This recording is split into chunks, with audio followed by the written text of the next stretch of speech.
छात्र छात्राओं, आज हम विज्ञान क्लास 10वीं का जो मॉडल प्रश्न पत्र आया है उसका सेट नंबर 1 देख रहे हैं। इसके प्रश्नों का हल या आंसर जानेंगे, परंतु इससे पहले आप हमारे चैनल को सब्सक्राइब कर लें ताकि आगे आने वाले सभी वीडियोस आप तक पहुंच पाएँ। पहला प्रश्न है हमारा, प्रकाश की किरणें गमन करती हैं। तो प्रकाश की किरणें जो है, ये प्रकाश की किरणें सीधी रेखा में गमन करती हैं। याद रखेंगे कि सरल रेखा में गमन करती हैं, स्ट्रेट लाइन में मूव करता है लाइट। और अब जो है नेक्स्ट क्वेश्चन, निर्वात में प्रकाश की चाल होती है। निर्वात में प्रकाश की चाल होती है 3 × 10⁸ मीटर पर सेकेंड। क्वेश्चन नंबर 3 है, स्पष्ट दृष्टि की न्यूनतम दूरी जिसको near point of an object to see clearly, एक वस्तु को अगर हम स्पष्ट देख पाते हैं तो उसके लिए जो न्यूनतम दूरी होती है वो होती है 25 सेंटीमीटर मिनिमम डिस्टेंस। और याद रखेंगे कि मैक्सिमम डिस्टेंस जो होता है वो होता है अनंत। इसके बाद जो है अगला प्रश्न है हमारा क्वेश्चन नंबर 4, धारा मापने वाले यंत्र को कहते हैं। तो विद्युत धारा मापने वाले यंत्र को क्या कहते हैं? एमीटर कहते हैं। धारा मापने वाले यंत्र को एमीटर कहा जाता है। और इसके बाद जो है हमारा अगला प्रश्न है, V/I का अनुपात कहलाता है। तो V/I का अनुपात क्या कहलाता है वो देखिए। ओम का नियम से हम लोग जानते हैं V बराबर I और R। V बराबर IR जानते हैं, तो यहाँ से I जो है आपका निकल जाएगा I बराबर V/R। तो V/I का अनुपात हो जाएगा R, मतलब R का भी यहाँ पे आएगा R = V/I। तो ये जो है हमारा हो जाएगा V/I होगा रेजिस्टेंस अर्थात प्रतिरोध। तो क्वेश्चन नंबर 5th का जो है हमारा हो जाएगा क आंसर। अगला प्रश्न है हमारा दूसरा का फर्स्ट है, आयरन ऑक्साइड Fe2O3 + 2 एल्युमिनियम बनाता है एल्युमिनियम ऑक्साइड प्लस आयरन। दी गई अभिक्रिया किस प्रकार की है? यहाँ पे देखिए आयरन के साथ ऑक्सीजन लगा हुआ है और इससे एल्युमिनियम जो है अभिक्रिया करके एल्युमिनियम ऑक्साइड और आयरन बना रहा है। तो ये जो है संयोजन अभिक्रिया होगा। सिरका में कौन सा अम्ल पाया जाता है?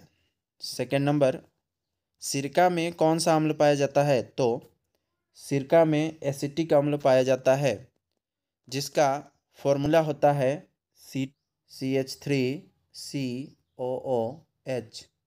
जिसको एथेनॉइक अम्ल भी बोला जाता है। यही जो है सिरका में पाया जाता है। आगे इसका थर्ड नंबर है, साधारण नमक का सूत्र है। साधारण नमक जिसको हम लोग सोडियम क्लोराइड के नाम से जानते हैं, इसका सूत्र होता है NaCl। साधारण नमक का सूत्र होता है NaCl। इसके बाद जो है नेक्स्ट क्वेश्चन हम आगे आते हैं 4th नंबर में। इसका, किसी विलयन का pH मान 5 है, वह क्या होगा? तो pH मान आप जान रहे हैं 0 से 7 के बीच में, 0 से 7 के बीच में अम्ल होता है। लेकिन यदि एग्जैक्ट 7 आ रहा है तो ये उदासीन होगा, और 7 से ऊपर की ओर भाग रहा है तो ये जो है 7 से 14 के बीच में आ रहा है तो ये क्षारक होगा। तो चूंकि pH मान 5 है तो इसे जो होगा हमारा अम्ल होगा। नेक्स्ट क्वेश्चन है 5th नंबर इसका, CaOCl2 यौगिक का प्रचलित नाम है। CaOCl2 यौगिक का प्रचलित नाम है कैल्शियम ऑक्सीक्लोराइड, ये ब्लीचिंग पाउडर होता है बाबू, ब्लीचिंग पाउडर, जिसको विरंजन चूर्ण के नाम से भी जानते हैं। क्वेश्चन नंबर 3, एक अवतल दर्पण की वक्रता त्रिज्या r है तो उसकी फोकस दूरी होगी। देखिए, वक्रता त्रिज्या यदि दिया हुआ है r, तो r/2 करने पर हमको जो है फोकस दूरी प्राप्त होता है f = r/2। तो ये जो है यहाँ पर आपका खाली स्थान में भरा जाएगा तीसरा नंबर में। आगे है क्वेश्चन नंबर 4, आवेश का एसआई मात्रक होता है, आवेश का एसआई मात्रक होता है कूलम्ब, जिसको C से दर्शाते हैं, कूलम्ब जिसको C से दर्शाते हैं। 5वां नंबर, एल्केन का सामान्य सूत्र है, एल्केन का सामान्य सूत्र CnH2n+2। एल्केन का सामान्य सूत्र है CnH2n+2, CnH2n+2, CnH2n+2। आगे है क्वेश्चन नंबर 6, अम्ल और क्षार के बीच अभिक्रिया को कहते हैं,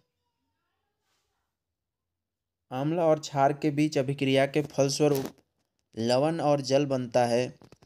इस रिएक्शन को कहा जाता है न्यूट्रलाइजेशन रिएक्शन या उदासीनीकरण अभिक्रिया। 7वां नंबर, प्रकाश के परावर्तन के नियम लिखें। तो प्रकाश के परावर्तन के 2 नियम हैं। पहला है हमारा आपतन कोण I बराबर होता है परावर्तन कोण R के, और दूसरा है कि आपतित किरण, परावर्तित किरण तथा अभिलंब तीनों एक ही तल पर होते हैं। अगला है हमारा अवतल दर्पण के किन्हीं 2 उपयोगों को लिखें, अवतल दर्पण के किन्हीं 2 उपयोग को लिखें। तो अवतल दर्पण का पहला उपयोग हजामती दर्पण के रूप में सैलून में होता है। दूसरा जो है सर्च लाइट या टॉर्च लाइट में होता है। गाड़ी के हेडलाइट में भी अवतल दर्पण का उपयोग होता है, याद रखेंगे।